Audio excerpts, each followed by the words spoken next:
Hey guys, Raw Motivations here. Wanted to bring up a topic today to be able to talk about the idea and the concept of chaos. Chaos in your life with a narcissist, and chaos after the fact of what do you do when you have the peace.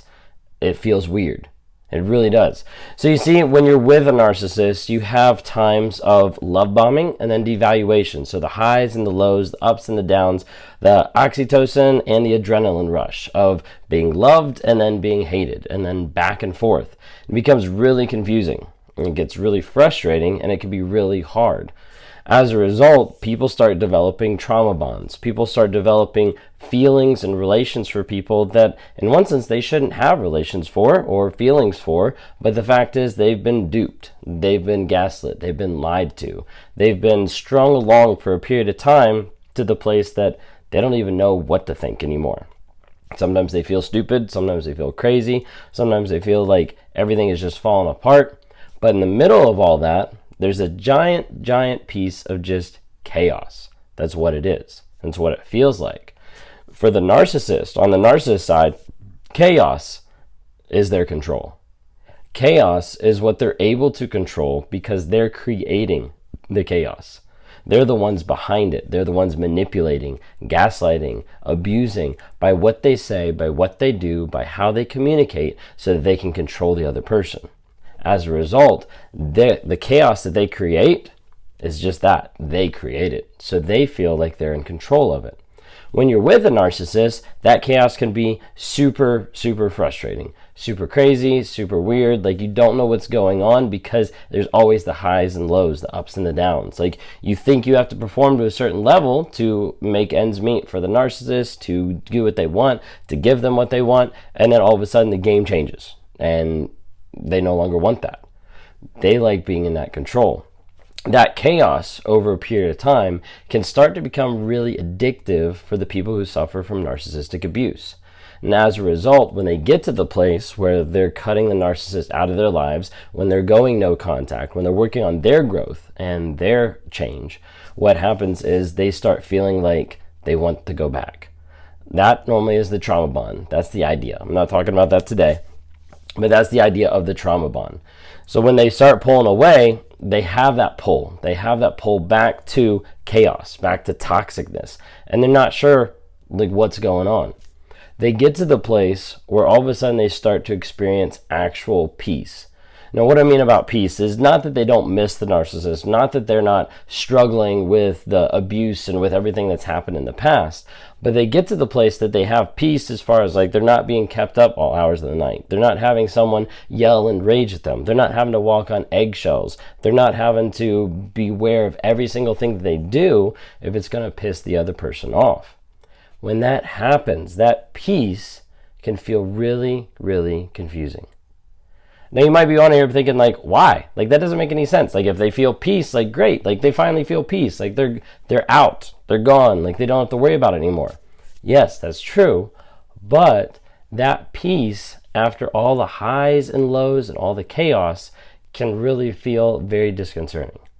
So when that happens, the person starts experiencing peace. The person starts experiencing like not having to walk on eggshells, not having to deal with that rage, all those things I just kind of mentioned. When they feel that, normally what you'll see is over a period of time, they'll start wondering and they'll start doubting and they'll start thinking about going back to the narcissist. Or as they progress, they'll get themselves involved in another relationship that is narcissistic because of the fact that they're looking for that chaos. You see that chaos over a period of time for the person that's dealing with narcissistic abuse, that chaos for a period of time starts showing them this is love. And it's not. But it's hard to be able to see that when you've been love bombed, devalued, love bombed, devalued, love bombed, devalued, on all scales. So as a result, the person is looking and trying to find that love once again. They've heard the lies from the narcissist of no one's ever going to love you. You're not worth anything. No one's going to want a single mom. Like all these type of things that the narcissist has conveyed to you. And you hear that and you think, I can't do anything. And as a result, people start going back to chaos. So once a person is out of a narcissistic relationship, they feel that peace. A lot of times there might be two different tendencies that happen. Either one, they're going to get back with the narcissist because they're looking for that chaos again. They don't know it. They don't necessarily want it, but it's that thought and that process of thinking and feeling, this is what was love for me. This is how I was valued.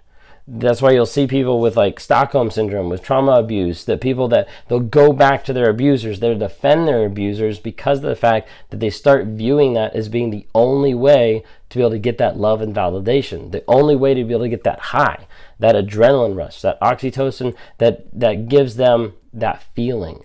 That's normally what they're looking for. So you might have someone who's out of a narcissistic relationship, and it's very often that they'll go back to a narcissistic relationship. Even if it's not the same person, typically if someone's been with a narcissist, you'll see a trend of the next person's narcissistic, the next person's narcissistic. And they start wondering, like, am I cursed? Like, what's going on? Like, why do I constantly get all these narcissistic people? It's not that you're cursed. It's that a lot of times you are innately going back for the chaos. You're looking for that sense of validation. So oftentimes in those scenarios, what I recommend is stay single for a period of time, get into therapy, focus on you, focus on your growth so you can identify this type of stuff and so you don't go back to a relationship that is narcissistic. Other times there's people that have been in a narcissistic relationship and they get in a new relationship with someone who isn't narcissistic at all, and they start feeling that peace and it starts feeling really disconcerting. And as a result, they'll end up leaving that relationship and going back to a narcissistic one because of the fact that that peace feels really, really weird. On the same side with a narcissist, like for me, working on my self-awareness, getting to the place where I can admit, hey, this is who I am, this is what I've struggled with, this is the direction I'm going to be able to change myself, become a better person, become a bebetter husband, become a better father. Like, this is what I'm going towards. As I start to get to that, there was an aspect and a time in my life where I recognized and realized, like, I missed the chaos. I missed the part where I was in control of stuff. Not being in control now of a lot of different people's actions, emotions, feelings, thoughts, all those type of things felt weird at first.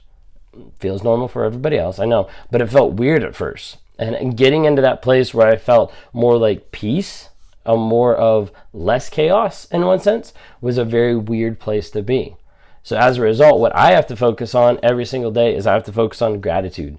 I have to focus on thanking, and giving gratitude for what I have, for the people in my life. And what that does is every single time I do that, it slowly takes the focus off of me and starts putting it on other people. Like, I'm thankful for my wife. I'm thankful for my daughter. I'm thankful for my job. And all these type of things that take the focus off of me and start putting it structured towards other people and towards other things so that I can get the focus off of me and start realizing, hey, the chaos that I once had, I know that's toxic. I don't want to go back. The peace that I have now, I need to fully tap into that. I need to work on developing that peace, and that's going to be through gratitude and through developing joy. That takes a lot of time, and joy for me as a narcissist seems very crazy, seems very far out there because it's not something that I've experienced. It's not something that I've tapped into. As a result, I'm working every single day, like I said, to show gratitude. So I work with the warrior stuff, so Wake Up Warrior Challenge, and I use their core 4 stuff. So body, being, balance, business, stuff that I focus on. One of the things that I focus on is with balance. That is the idea of interpersonal relationships, like relationships like with my wife, my daughter, friends, coworkers, like family, anything like that. And what I do is I focus on writing down gratitude. I focus on writing down like a gratitude stack is what it's called. So what am I grateful for today? I have to have at least like 2 things that I work on, that I focus on. And that slowly but surely is trying to help change my focus and my perspective so that I am getting away from the chaos and I'm focusing on the peace and I'm enjoying the peace. So I'd recommend you do the same. Have like a gratitude journal, have like something you're thankful for. Focus each and every day of taking that focus and saying, hey, the peace that I'm experiencing now that feels weird is actually normal. And I can tap into that to become the best version of myself ever. Anyways, I'm going to wrap it up. If you like what you see here, follow me, subscribe on Raw Motivations. If you're listening on audio, either on Apple Music or on Spotify, thanks so much for tuning in. I appreciate everybody's support and help, and we'll talk later.